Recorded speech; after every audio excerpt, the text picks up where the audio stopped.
Dennis and Julie. Now, I know you're used to having my dear Dennis open the show, so you may be bombarded now by a feminine voice. But this episode of Dennis and Julie is a little bit different because Dennis is on a cruise ship somewhere in Europe. By now, you could be all the way in Asia, for all I know, with the rate with which those things go. So anyway, I'm opening the show. We have Dennis here on Skype. It is about 9 or 10 o'clock his time, but we are so committed to doing the show. We love it so much that we agreed to do it on Zoom. Hey, Dennis, you look great.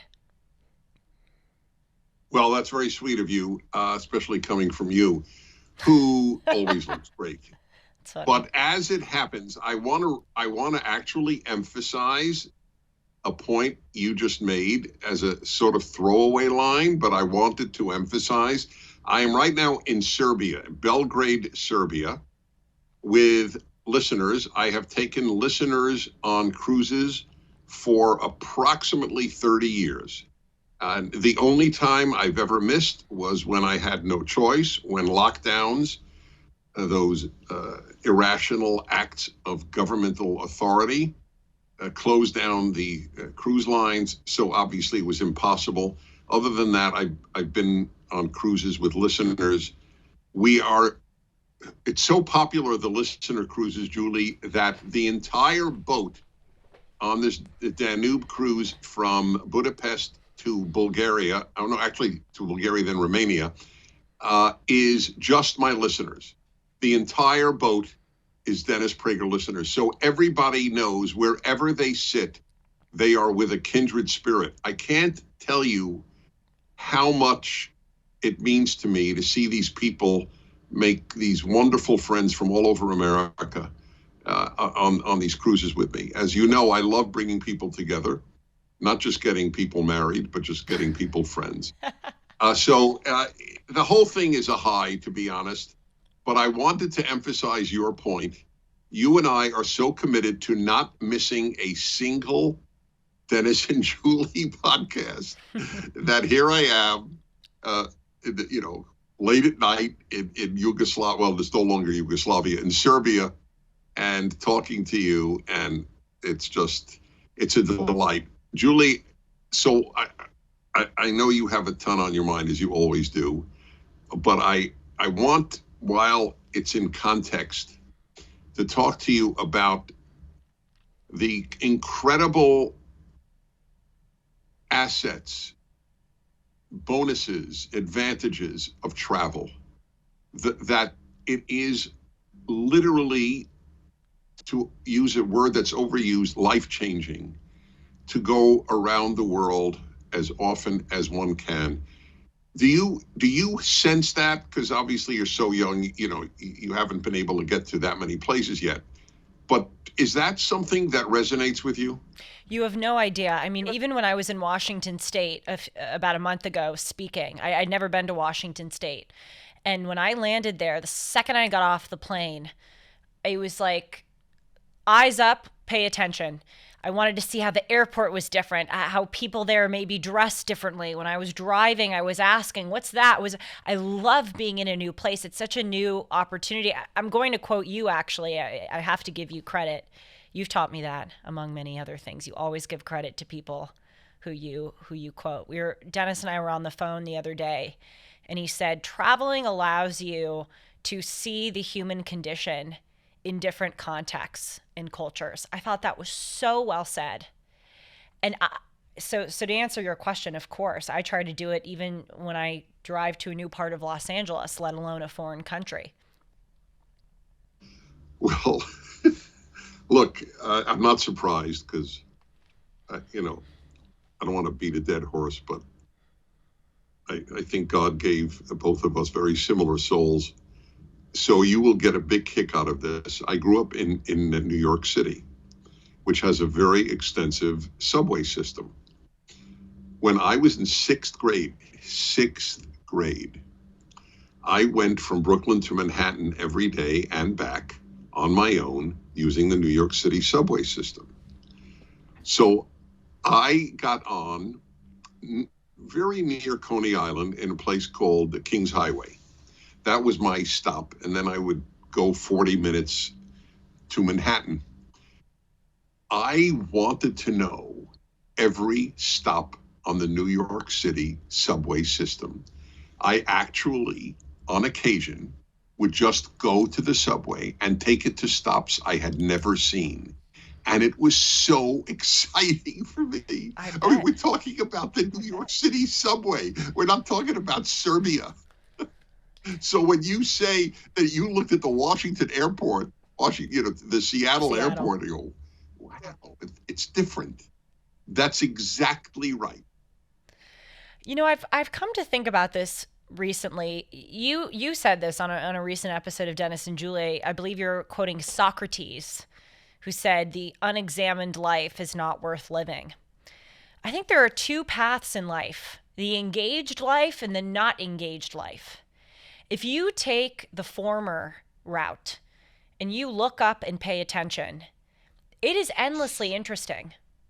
There's so much that you can learn. I mean, yes, you're epitomizing it by traveling to Serbia, but even if, as I said, just going to a different part of Los Angeles or paying attention to the different stops on the subway, there's a lot to be observed and gleaned from everyday experience. Yes. So the question that haunts me, and I don't have a full answer to it, is if that's not in your nature, can you manufacture it? I don't know the answer to that, because I have become aware, for whatever reason, in the last few years, more than ever in my life, of the power, not of human nature, that I've always talked about. We all have two natures, human nature and our own. And I'm now talking about our own. The yearning to understand life, if it's not built into you, can you in fact acquire it? You have a thought on that? I do. So I just guest hosted your show. Well, I'm telling the viewers I'm probably not supposed to talk about time of filming, but this is pre-recorded, and I just guest hosted Dennis's show, and now we're Zooming because, Dennis is traveling 9 hours ahead. I just guest hosted your show, and for the third hour of the show, I did literature hour, where I talked about this deadening of learning that has come to characterize American education. I actually, literally right here, have my you can see it, high school copies of The Scarlet Letter and Jane Eyre.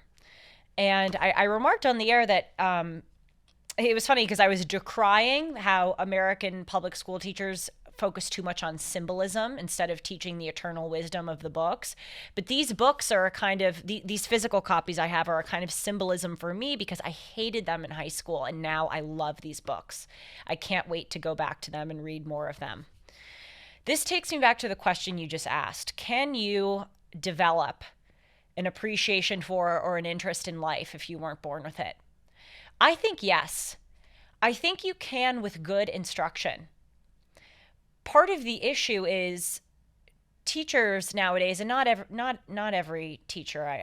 I said on the air, I want to be fair. There are many great instructors out there. Teaching gets a bad rap because of all of the crazy gender and race stuff that's been happening in the United States, and deservedly so. Some of them deserve a bad rap, but there are many wonderful teachers out there who, and I've been the beneficiaries of their wisdom.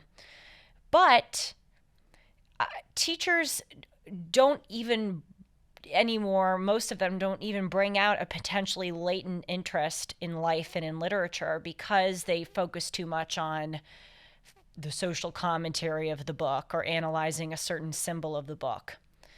It's a shame, because if you have a good instructor that makes the book come alive, I think you can inherit that awe and that wonder.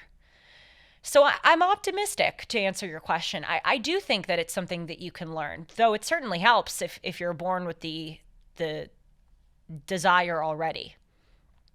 What do you think?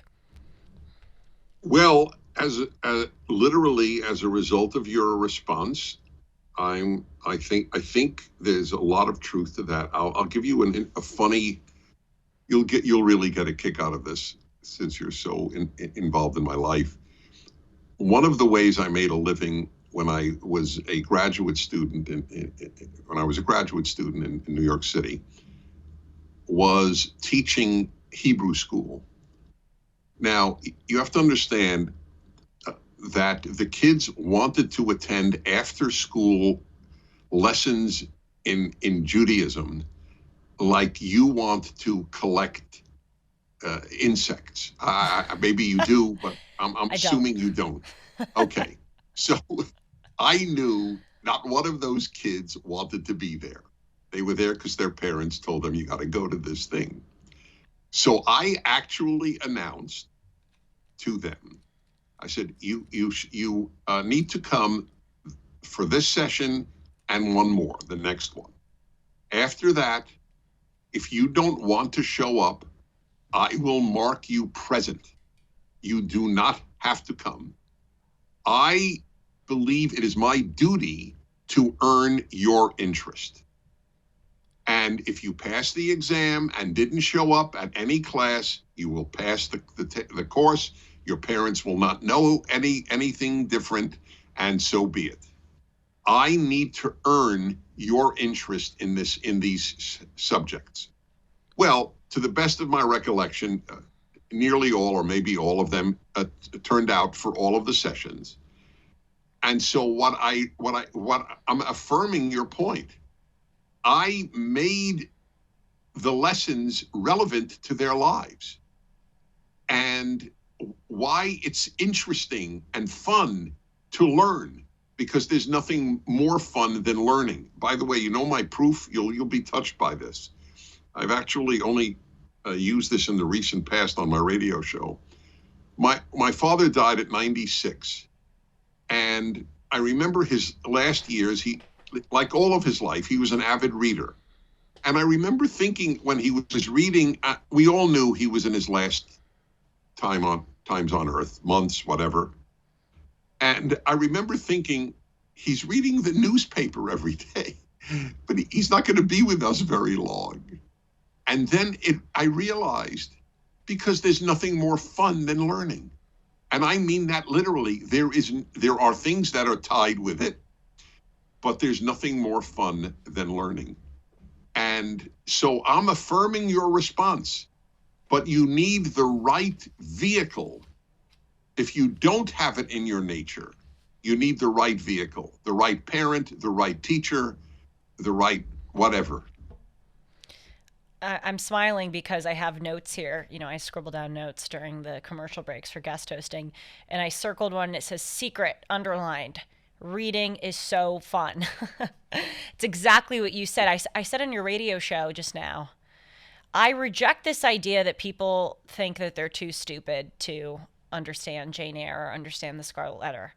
I fundamentally reject that. I said this on the air. I go, you are not too stupid. Julie Hartman, was in remedial reading from first to third grade. I don't even think I've told you this, Dennis. I was awful at English class at reading, and I required extra tutoring and outside of school help in order to get back in my age bracket, because I was that bad. In high school, I hated reading these books because I thought they were so boring. It is such a lie that we can't understand these great works, that the language is not palatable to us. And you're so right about the necessity of a vehicle. I've come to realize, and it's this vicious cycle that continues and continues. And by the way, I just want to pause and say, I'm dying to hear about Serbia and what Serbia is like. I want the audience to know that we will get to that. I think it's like the elephant in the room, the big question. We will get there, but you know, Dennis and Julie, it's the tangent show. This isn't really a tangent. This is pretty. That's great. We could absolutely rename it. Oh, we could name it a lot of things.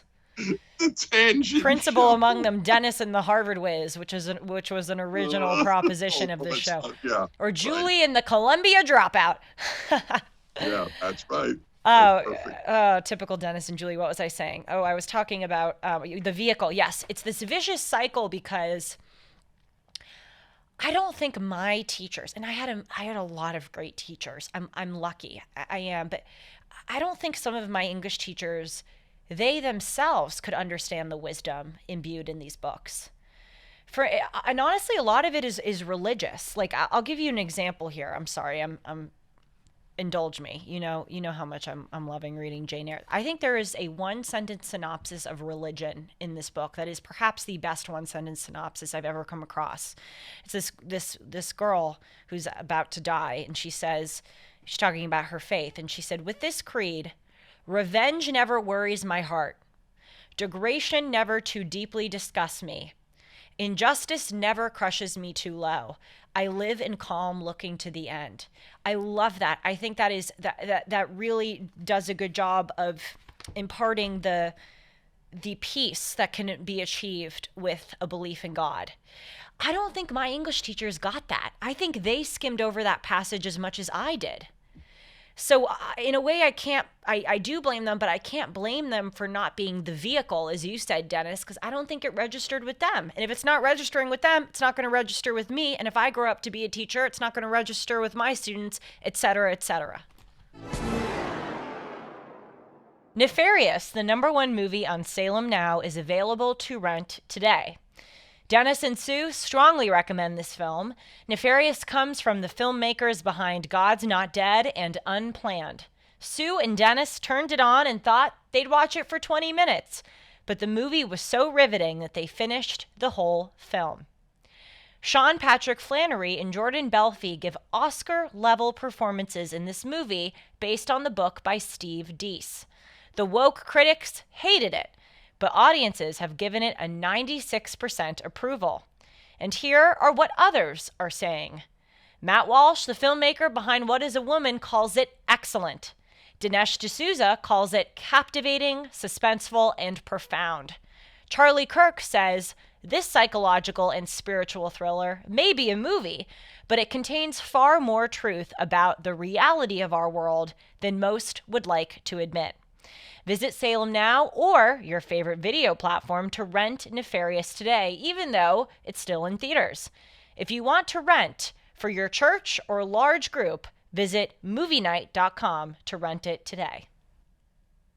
I'm so tempted to just devote the rest of our podcast. We certainly can. To the comment from Jane Eyre, but save it for another time. I just want to say one thing about that. The motto of the Barack Obama campaign was hope and change. And I found it vile on both counts, because on the change part, his infamous statement, "We are 5 days away from fundamentally transforming the United States of America." That's what the left does, is fundamentally transform that which is good, which means it makes it bad and horrible. Okay. But even the hope part drove me crazy. I said, wait a minute. The people in the richest country in the world with the most opportunity to advance if you work hard need hope. Mm-hmm. And now that you actually gave me that sentence, I realize, yeah, they do need hope because they're secular. Mm-hmm.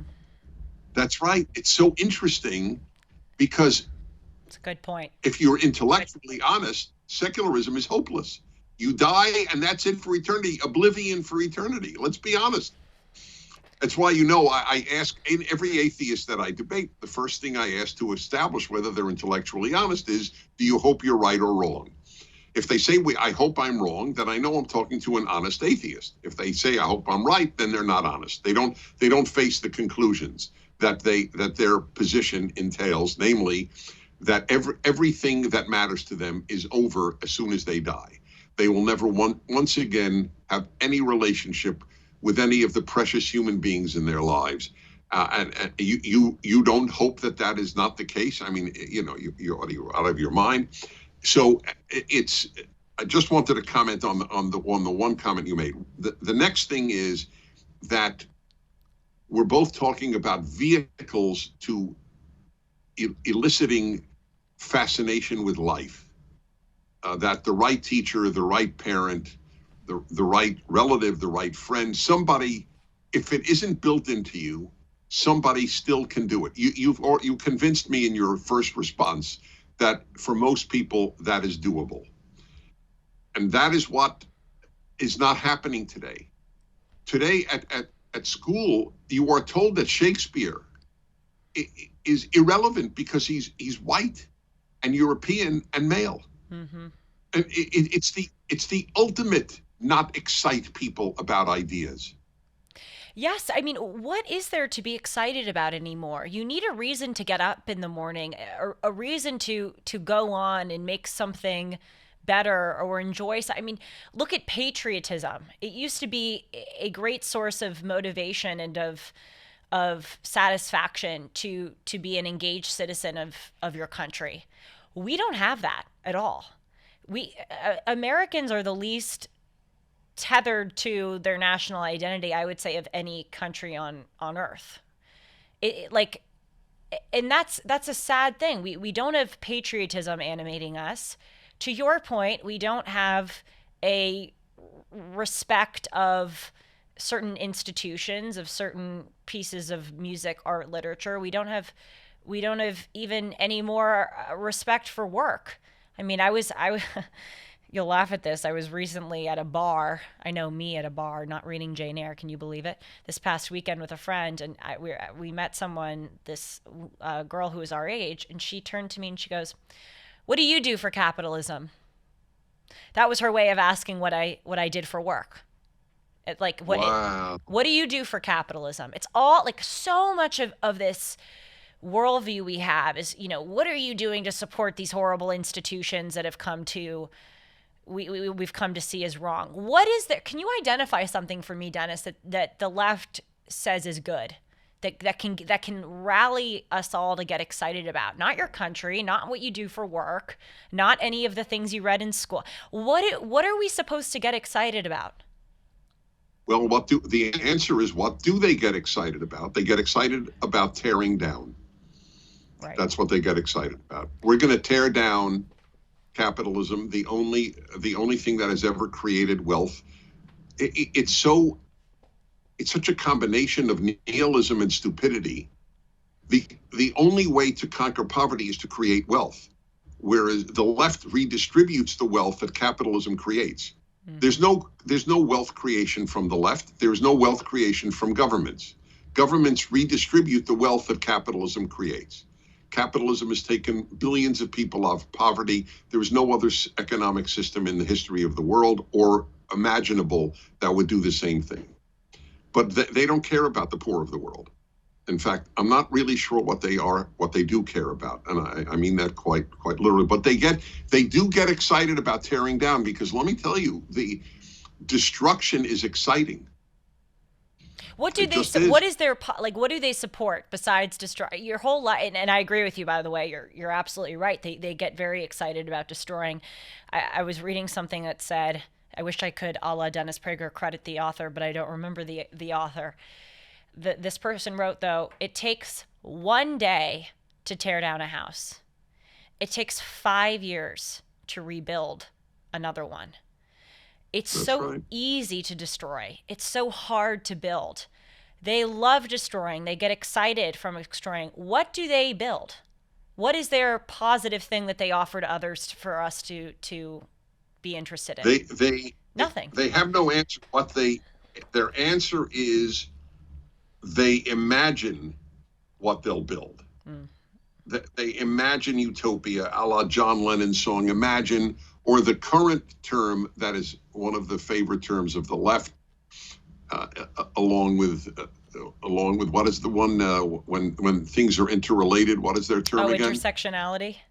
Yes, intersectionality is reimagine. Yes. Now, they don't just imagine; they now reimagine. So, for example, we reimagine policing, namely not having police or having far fewer police.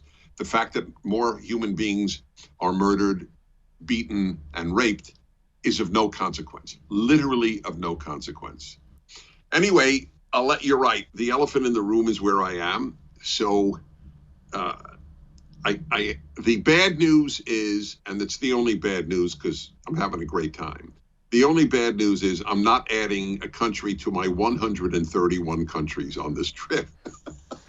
I have already been to Croatia and Serbia and Bulgaria and Romania and Hungary. It's hard to add ones. It's amazing. When you get to 131, it's hard to add. But it doesn't matter. It's as exciting as the first time or the second time or the third time. I love it. And I wrote a column. I don't know if you read it, and I'm not testing you, but if you didn't read it, it was I wrote, this is one of the saddest columns of the 1,000 columns I've written. And that is that the title was, I Feel Better in Europe. And I prefaced it. I opened up by saying, I've gone abroad every single year since I was 18 years of age, except for 2020, when it was literally impossible. I even went abroad in 2021 when it was very difficult. I went to Hungary to give some talks, and I have. Oh, I got my bingo point. I was so preoccupied. Oh yes, it was the preface to my column. Yes. So yeah, so here that's really true. No, we are. Happen all. It's so fun. Yeah. So I was saying this is in all of my travels back to America over the course of half a century, returning to the United States, seeing the American flag at whatever airport I flew into, New York, LA, Chicago, wherever, I got the chills. When the guy checking my passport would say, "Welcome home," I felt great. I mean, I used to say that I wanted to kiss the ground when I arrived at America's airports. And the last few years have really sort of knocked that out, to be honest. And it is very painful for me to say to you. But here I am. I was in Germany 2 weeks ago. So it's not just Eastern Europe. And then I went back home, and then I came back to Europe. I was in Poland for 4 days, and then went to Hungary, and now Serbia. And they don't have the issue of telling children that they're not a boy or a girl here. It's just not an issue. And I quote in my column a New York Times report, the woke New York Times, reporting that Macron and the French, on the left, the French left, is disgusted with the values that are coming from the United States, especially on this trans issue. I found no all-gender bathroom in Germany or here in Hungary, in Poland, in Serbia. There are unisex bathrooms, which is fine. In other words, there's one stall and anybody can use it. I have no problem with that. Nobody has a problem with that. But there's no such thing as all gender. There's male and female in Europe. That's a very big deal. You can send your child to a school in almost anywhere in Europe, and they will definitely get a left-wing orientation on a whole host of subjects.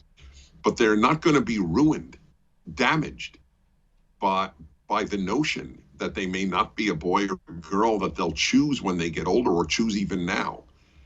And I gave other examples too. I see people, I love people watching. And I will often just sit on a bench and watch people walk by in major thoroughfares. I'm not sure whether I am seeing things in rose-colored glasses in terms of Europe, but the kids seem so much less jaded, just like kids. I saw a boy and a girl the other day playing this game, where you touch the hands with the other one. Yeah. What is that called? I don't even know what it's called, but I know what you're talking. Patty cake. Yeah, patty cake. Thank you, Shanzi. Yeah, patty cake. He plays it every day. I don't remember seeing that in decades. Never. I'm sure that it happens, but also the number of people of all ages, old, middle-aged, young, holding hands, walking in the street. You're right. You don't see that anymore in the United States. Yes, you don't know. I'm telling you, I don't see things through these colored glasses. I try to see things as realistically as possible. And that to me is a fairly dramatic difference Plus, as I said, the non-jaded look on kids' faces, just they're kids. That's what they are. And the holding of hands. Also, I wrote in my column, and and this is true in France, which is pretty left-wing place. The women, including young women, they don't dress in unisex garb. They dress like their gender in women's clothing. And it's just a delight to see. Plus, they celebrate their countries. You were mentioning that earlier, the celebration of one's country. I was at a demonstration, an anti-government demonstration, the day we left Poland. It was a gigantic, hundreds of thousands, they claimed, I don't know the actual number, of people against the conservative government of Poland. And wow. The number of Polish flags at a left-wing demonstration was quite remarkable to see. So I can't believe that I'm saying that in some ways it's better in Europe than in my beloved America. I so know what you were saying with landing in the United States and feeling like you want to kiss the ground. When I got back from Israel, and you know, and all the viewers know, talk about it every 5 seconds, how much I loved Israel. I felt so lucky to return to the United States because as fun as Israel is, they have a lot to face that we don't. They have threats from all around their borders, even within their own borders. They really have a situation that is difficult. And I just came back and it was like entering a realm of peace. I felt so lucky. But you're right that we were so jaded. And what's bizarre about this jadism, if that's even a word, this jadedization, is that it's contrived. We don't have a reason to be jaded. That's what we've remarked about on this on Dennis and Julie, like the climate change hysteria is contrived. The racism hysteria is contrived. The homophobia, the transphobia stuff is contrived. The problem with the border. I on your show today, I was interviewing Representative Beth Van Dyne. She's in the U.S. House of Representatives from Texas. And she was saying she was the mayor of Irving, Texas for 6 years, 2011 to 2017, before she was in U.S. Congress. And she said, we can actually quite easily secure the border. It's not that it's hard, but it's not as hard as you may think. We could get the border under control in 30 days. But we are seeing this influx, and this influx is made to happen. By the end of President Biden's first term, let's pray he only has a first term and not a second term, there will be 14 million undocumented immigrants in our country. That in that term alone that came across our southern border. That is made to happen. All of this is being made to happen, and it's so weird to me. We have enough problems in the world. There's enough tragedy and devastation and challenges, and we are concocting being jaded. I'll say a final thing, because you were talking about how Europe, even the left in Europe, is disgusted by the left in America and its radicalism. Gold dealers are a dime a dozen. They're everywhere. What sets these companies apart, and who can you really trust? This is Julie Hartman for AmFed Coin and Bullion. Dennis's choice for buying precious metals. When you buy precious metals, it's imperative that you buy from a trustworthy and transparent dealer that protects your best interests.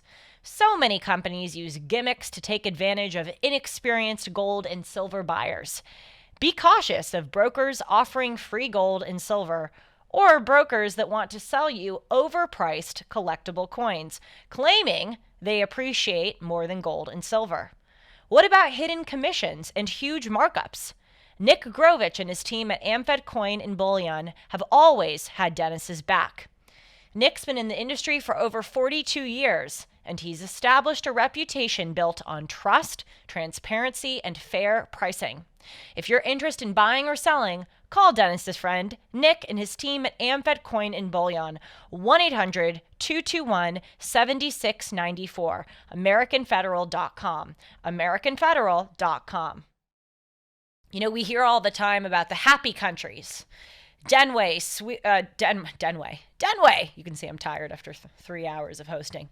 It's amazing what you do, by the way. It's fun, but it's exhausting. Denmark, Sweden, Norway, they have passed laws that prevent minors from obtaining so-called gender-affirming care.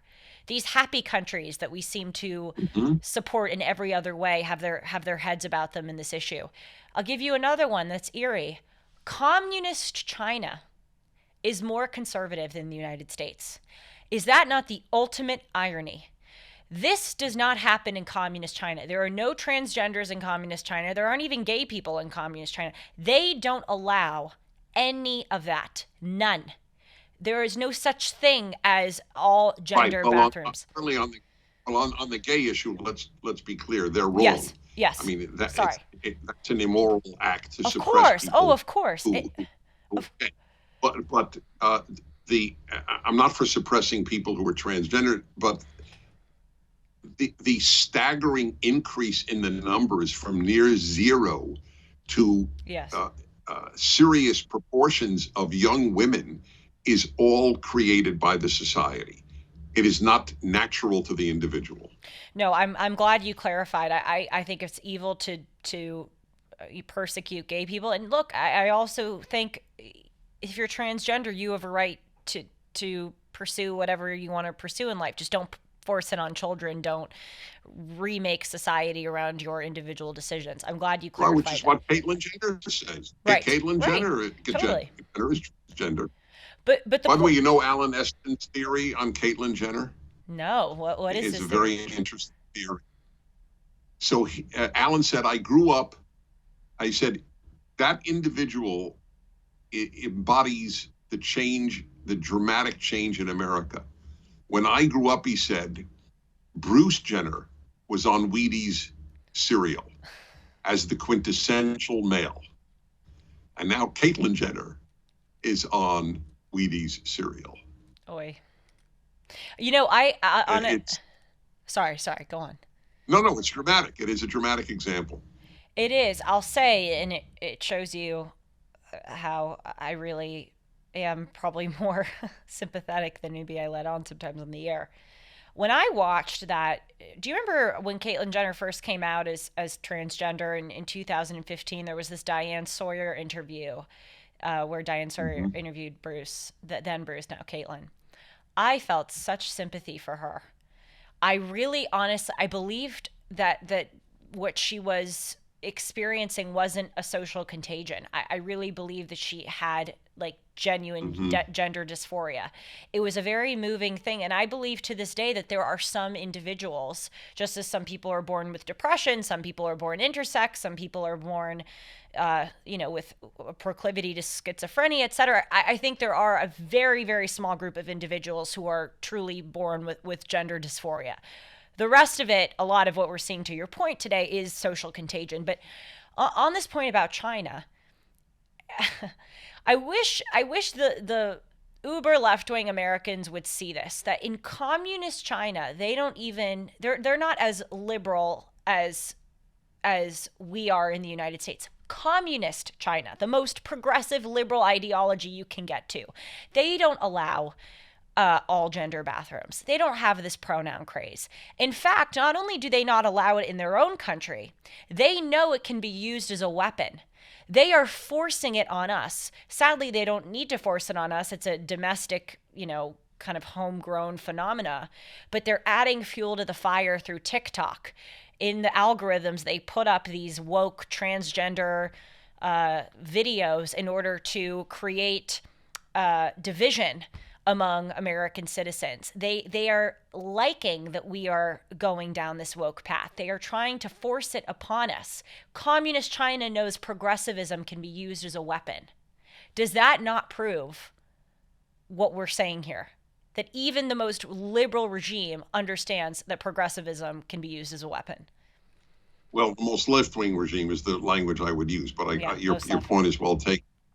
Again, to repeat the TikTok point in case anybody missed it, TikTok is made in China. Yes. And TikTok in China is wholesome. TikTok in America is the opposite of wholesome. It's utterly destructive. It's nihilistic, and they're very happy to do that. I assure anybody who is concerned that the armed forces of China do not celebrate Pride Week or Pride Month, and do not celebrate soldiers who are becoming the other sex. Whatever one's position on the transgendered, it is not a good idea for the armed forces any more than it's a good idea for women's sports. On a related but different, actually, related only in the sense of it's equally depressing. Oh, I was just reading that there are 7 million young men in America who are out of the workforce. They are healthy, but they have decided not to work. And the description of their lives was video games, pornography, and drugs. And that, so when I mentioned this to Alan on board the ship, his first reaction, which I want you to react to, was, so does that mean 7 million women are bereft of a possible husband? Oh, God, he's so I didn't right. think of that. Yes. Yeah, go ahead. In other words, No, he's right. you young women have a sense that there are all these men who have checked out? This young woman has a sense, a painful sense. I don't think young women writ large have a sense at all. I think it's an interesting subject because I was on my show Timeless talking about why are we so depressed? My generation. We are the most privileged Americans to ever live. We're the most educated Americans to ever live. Well, educated in some ways, not educated in other ways. But as far as credentials, we're the most educated. We haven't lived through a World War I or a World War II or a Vietnam War. We have all of the earmarks of happiness, and yet we're so unhappy. Suicidality is very high among people my age, or suicidal ideations, and indeed even successful suicides. Tragically, medication is very, prevalent among people my age. Depression, etc. Why is this? I think it's because, there's so many reasons, but one of them is I think we have a sense that there's something off, but we don't know quite what it is. Like, I think a lot of young women can't identify, as you just said, that there are a lot of these men that are checked out, but I think there's a part of their intuition that knows it to be true. And it's hard when you know something's wrong and you can't quite put your finger on what it is. And so I think there's a lot of us that by us, I mean people in my generation, like, I feel so blessed because I think my conservatism isn't just my political ideology, it's my life worldview. It's allowed me to see things clearer. Not just pertaining, again, to politics, but even pertaining to, why do Americans not appreciate Jane Eyre? Oh, it's because of this, death of learning, this decline of reverence for the past. It's given me a worldview to understand the system that is producing such malaise. It's a very hard thing when you don't understand what's wrong, but you know something is. So that's my response to you. They don't quite understand it, but I think there's a part of them that does. Does that make any sense? Yeah. Well, when I read 7 million, and I don't think 7 million women of this age group, your age group, have checked out quite the same. I think there are vast numbers of women who are profoundly confused. That's obvious. But when I read that, and then Alan asked me that question, I thought, well, where are these women going to meet somebody? If they're seated in some basement doing video games and porn and drugs, if that is accurate, and I don't know why it wouldn't be accurate. A number of very responsible people have given that number. That's worrisome, to say the least. And it was, of course, exacerbated terribly by what I hated from the beginning, the lockdowns. It just made it all the more easy to leave society And then, of course, there's working at home, which I'm ambivalent about because I understand how it can help a lot of people, especially if they have kids to raise. But on the other hand, the increasing isolation, that's something, again, I felt watching all these people walking in these streets here in Europe. It's not something you see in America. People watch movies at home, work at home, I don't know, whatever else, eat at home. They imprison themselves. Yes. It's, you know, I could have and did for a couple of years. I broadcast from my home. We set up cameras and so I didn't on. know that. I did did my radio show from my home for a number of years. Wow. So I was very far from the station. And then the station asked me to broadcast from the station. I moved near it. And there's no comparison. It's easier physically. You just get up, and especially when there was no video, you know, I wear your PJs. I could have sat in any condition. But getting dressed, which is a theme, of course, I've raised with you, so I'm not asking that we discuss it now. But when I come to work every morning in LA, and I enter the elevator or someone enters after me, and these are, you know, often young people going to work, and none of them are dressed for work. They're dressed the same way they would be if they stayed at home. And that too is a loss. People don't realize all of these things are losses. And you know, I don't know what'll be, but I raise these issues in the hope that people will say, you know what, I will go to the office. I will dress up if I go to the office. I owe it to myself and I owe it to my friends. That's the reason that I raise these subjects, in the hope that somebody listening, talking about somebody listening on a cheerful note, a couple came over to me last night and just said, I got to tell you how much I love Dennis and Julie. Aww. And it was really painful to me that I couldn't memorize everything they said. But of course, I will be mentioning it during one of my talks here on board the ship. But I get this, you know that, because I often video these people as a sort of present to you. I was just about to say. You should. Yeah, go ahead. No, I interrupted you. Very rude. Very rude. No. It's a non-issue. But just for a moment, I would like you to tell people, because you share some of them with me, some of the emails that you get as a result of Dennis and Julie. It's so funny. I was literally just pulling one up as you were talking. Dennis is... You are so, I mean, you can tell I'm hesitating whether or not to say it because of Juliet in Virginia, who calls us out for complimenting, but you are, I think, you're so kind on air. Who you are on air is the same person you are off air. That is really true. But if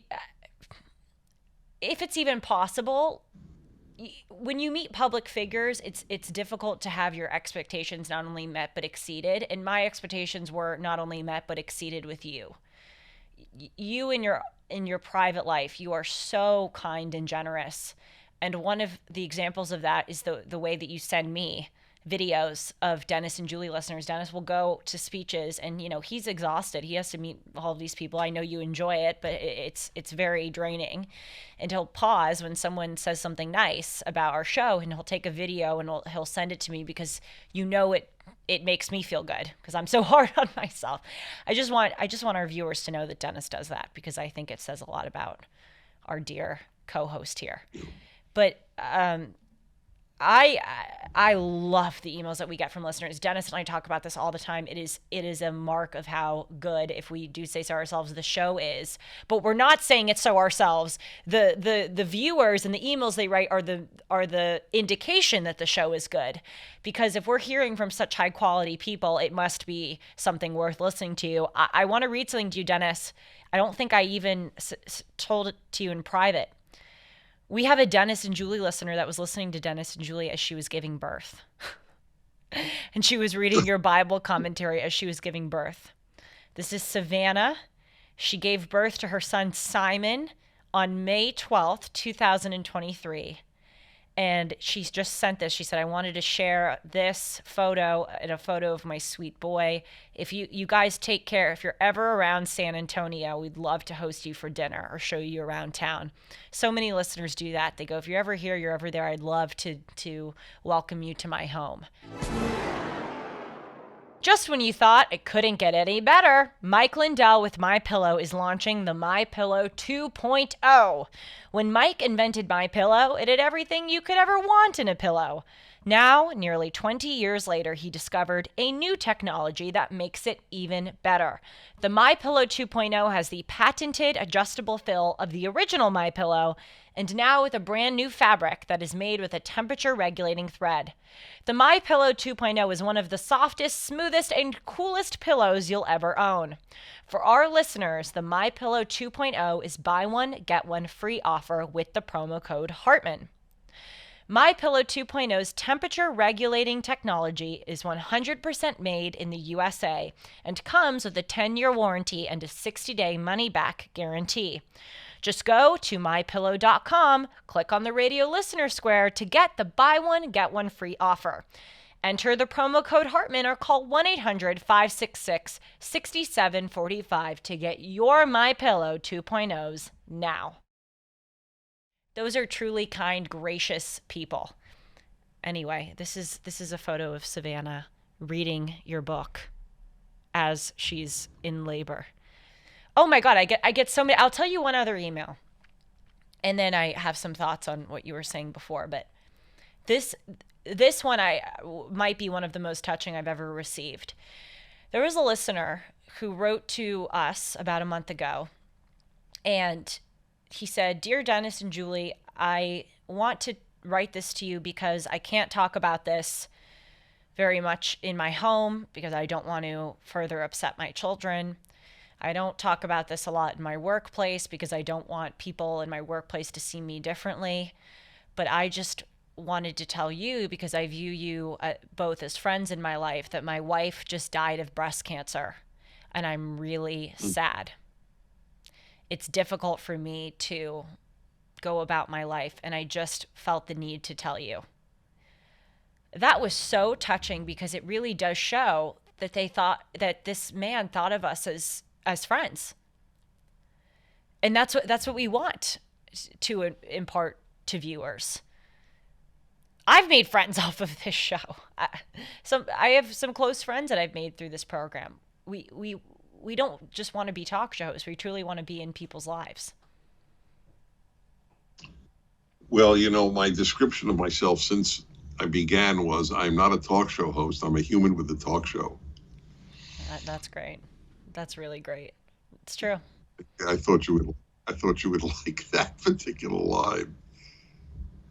The yearning to bond with people who are kindred spirits is what's behind all of this. And you have it, and I have it in massively. I mean, I have a boatload, literally a boatload of kindred spirits. And so I don't suffer from what is a very big malaise in America of people who have traditional values and can't find friends because of that fact, or have friends that they can't open up to. So to a certain extent, we sort of play the role of being their friends, and it's not playing it in the sense of make believe. It is real. Obviously, I want people to have people who are in their lives physically to have that bond, but A lot of people do not. There was a couple on this trip that told me that they came with me to Israel prior to the lockdowns. The last time we went, 2019, right before the lockdowns. I never say before COVID. And they were on the trip of listeners of mine to Israel. And by the way, I have another one coming up this fall, and people interested should just go to DennisPrager.com and click on the banner for information, Stand with Israel. And this boat is 150 listeners. The Israel trip is usually about 500. And they told me something I hear all the time. They said, I just want you to know, we were on bus number 10. And we got so close to the people on bus number 10 that we actually have bought a place in Florida where we all stay at just to be with each other. And they're from all over the country. I don't even know if more than 2 are from Florida. They became literally the closest friends in their lives from being on bus number 10. I'm going to tell this when I come back and I promote the Israel trip. But it makes perfect sense. I love that I'm giving people an opportunity to meet terrific people. You know, people may come for me. You know, it's my old line about they come for Dennis but stay for Sue, which yes. you know how true that is. It is true. But it is also true in my public life. They come for me, but they stay for the folks that they meet. Mm-hmm. So, and I love that. It doesn't take anything away from, you know, the bond that they have with me, but it is such a more enduring one where they have these real people in their lives.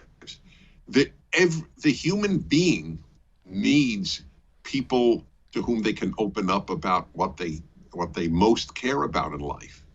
And the number of people who can't open up to friends is scary. I know this from my happiness hour, and I know this is pre-woke that this was a problem, and post-woke it is a crisis.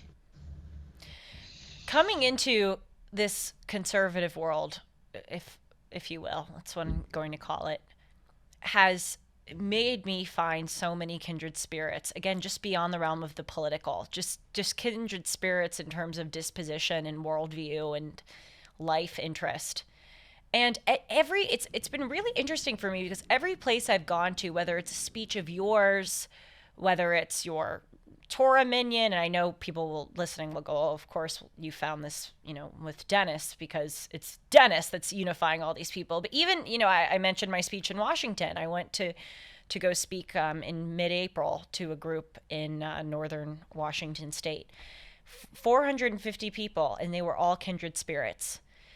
I spoke recently to a Republican club in Santa Monica, all kindred spirits. Coming into this world, I have so found that. And as I said, it's been fascinating for me to contemplate, and this is in a typical Dennis and Julie way. Dennis and Julie, we go out on a lot of tangents, but we also kind of, I don't know if you notice this, every episode has this circular, like we come around to an earlier point. It's actually quite nice. I think it's because we all believe in something as opposed to just against something. You were saying earlier the left gets excited about destruction. Maybe that can kind of unify, tether people together. I don't think so, though. I think what really does unify kindred spirits is belief in as opposed to against something. And that's what conservatism offers. It's not fundamentally trying to tear something down. It's trying to build something up. It's not fundamentally trying to call out what's wrong. It's trying to call out what's right. I think baked into conservatism is gratitude. Gratitude and respect and reverence for the situation that we've inherited.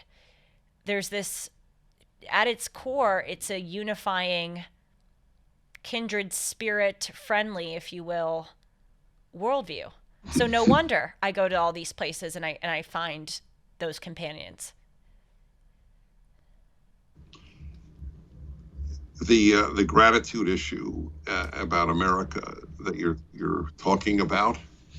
So I didn't mention this So I love talking to strangers. It's been my passion since I was a kid. And even if there's a tiny bit of their knowing English or my knowing their language, I try to do this on the road around the world. So on a number of occasions, people have asked me, because I love taking photos, and they would see that or something would provoke a comment.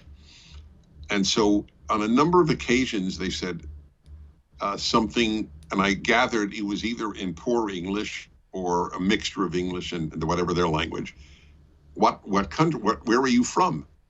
And I go, America. America. And their eyes would light up. And my heart broke. And then when I would say, and they go, where in America? I go, California. California. It is like meeting somebody and saying you live in heaven. Mm-hmm. Because they don't know. They have no idea what is racking America and wrecking America at this time. The dream of America, and specifically California, is still real. I took out my license to show it to somebody, just knowing they would get such a kick out of seeing a California driver's license, which naturally they had never seen. It was at an ice cream shop in what city was it? I think in Hungary. Yeah, in Hungary, in rural Hungary. And it was a young man, and he was so excited. To think that we're wrecking the dream of humanity. I know. Is too painful. What can I say? Well, what you just really. Oh God, sorry, Dennis.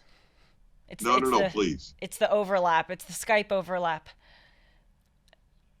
Oh, Sean is cutting in saying, I think it's ironic that the American dream is alive outside of the United States. It's true. They seem to appreciate it more than us. What you just said about America, what did you say about being the world, the hope for humanity, or what you just commented on? That is quite literally true. I mean, and that's what makes America exceptional. America was founded not because of circumstance. It was actually founded against circumstance. It was founded based on an idea. In the first Federalist Papers, they write that America is for all mankind. The system of America is intending to show the world what can be accomplished. And so and loving and appreciate this country has made me feel like there is this precious possession I have in my life. And it's made my life richer, feeling like I have this precious possession.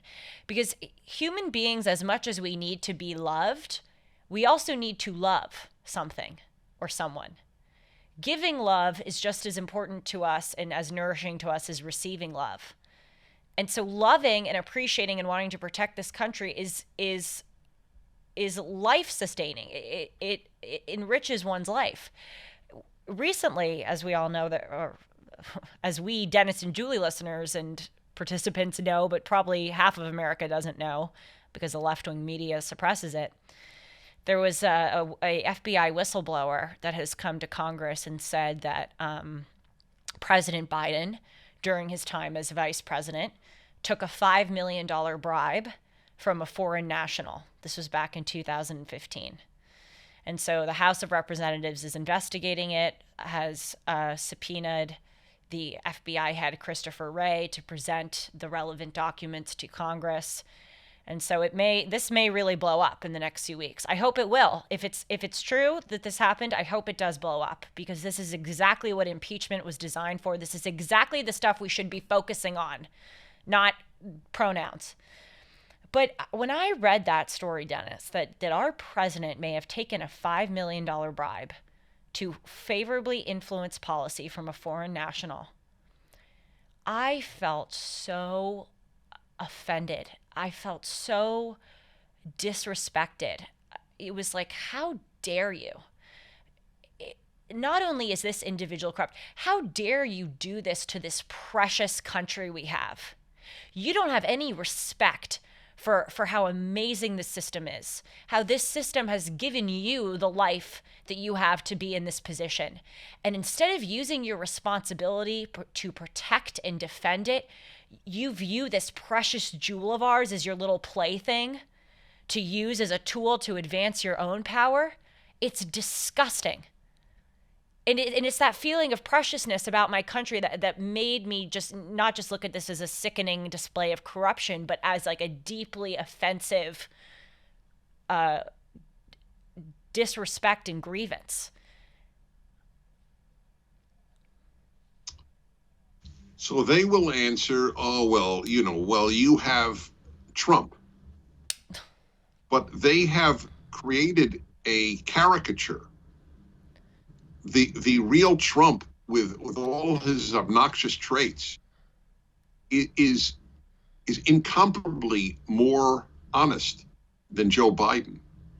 And yet, yes, I know, I'm well aware of the 2,000 lies that the Washington Post has accumulated. Virtually every single one is just gargantuan in its triviality. Mm-hmm. Like how many people attended his inauguration. Yes. I mean, that's a typical example of a Trump lie, as they put it. But compared to Joe Biden, I consider him the only truly bad human to be a president of the United States. I couldn't stand Barack Obama, but I truly believe that Joe Biden is a bad human being. And I do not believe that Donald Trump is a bad human being. I believe that he has no control between his brain and his mouth. I had one question, not do I like Donald Trump? That was never my question. And it's not my question whether I like Joe Biden. It is, did they do good for this country? One did immense good for this country. One is doing immense harm to this country. From the day he came into office, and rendered the ability of America to support itself with energy by knocking out the XL pipeline, to this day, the inflation that he has created, and the worst, the use of the Department of Justice to render America a police state for the first time in its history. The amount of evil that this man has done. Look, we don't generally talk about politics, but the evil that this man is doing to this country has no parallel in the history of the presidency of the United States. Sorry to conclude on such a I was about to say on that happy note. No, but... Yeah, well, the positive note is that Dennis and Julie comes back to you from the normal place next week. And it fills me with joy to do this with you, Julie. Well, ditto, more than you know.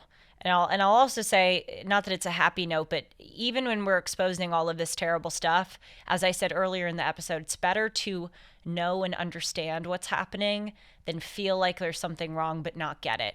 So it's an overused word, but there is empowerment, as corny as it sounds, in knowing what is really happening. And I hope that we provide that. Dennis, have fun. Go to bed. It's late, my dear, but it's been really fun as always. Correct. See you next week. You can reach me at julie@julie-hartman.com. And as you saw in this discussion, I do read all of the emails and appreciate them greatly. See you next time in person. Be well.